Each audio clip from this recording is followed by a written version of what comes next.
এক মাওলানা এক বৃদ্ধাকে সরকার সুতা কাটতে দেখে বললেন, বুড়ি, সারা জীবন কি শুধু সরকা ঘোরাতে রইলে, নাকি খোদাকেও জানার জন্য কিছু করলে? বৃদ্ধা উত্তর দিল, বেটা, এ সরকার মধ্যে আমি খোদাকে জানতে পেরেছি। মাওলানা সাহেব বললেন, কি আশ্চর্য, তাহলে বলেন দেখি, আল্লাহ মজুদ আছে কিনা? বুড়ি বলল, প্রতিটি মুহূর্তে, রাত দিন, সব সময় আল্লাহ মজুদ আছেন। মাওলানা সাহেব জিজ্ঞাসা করলেন, এটা কিভাবে?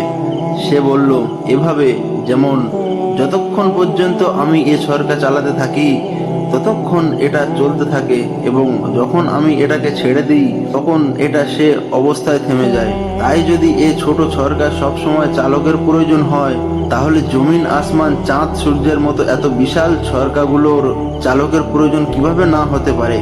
অতএব যেভাবে আমরা কাঠের সরকায় একজন চালকের প্রয়োজন, সেরকম আসমান জমিনের মতো বিশাল সরকারও চালকের প্রয়োজন।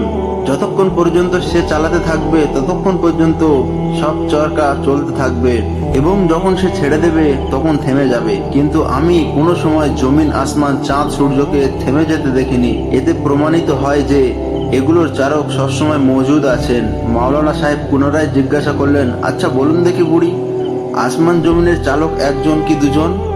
বুড়ি জবাব দিল, একজন, এবং এর প্রমাণও আমার এ চরকা। কেননা আমি যখন এ চরকায় আমার মর্জি মোতাবেক যেদিকে চালনা করি, তখন সে চরকা আমারই মর্জি মতো সেদিকে চলে। যদি অন্য আর একজন চালক হতো, তাহলে সে হয়তো আমার সাহায্যকারী হয়ে আমার মর্জি মোতাবেক চালাতো। তখন চরকার গতি বৃদ্ধি পেয়ে স্বাভাবিক গতির মধ্যে তারতম্য সৃষ্টি হয়ে উৎপাদনে ব্যাঘাত হতো। আর যদি সে আমার মর্জির বিপরীত এবং আমার চালনার উল্টো দিকে চালাতো, তাহলেও চরকা হয়তো থেমে যেত এবং ভেঙে যেত। কিন্তু এরকম হয়নি, কেননা আমি ছাড়া অন্য কেউ এটা চালায় নাই।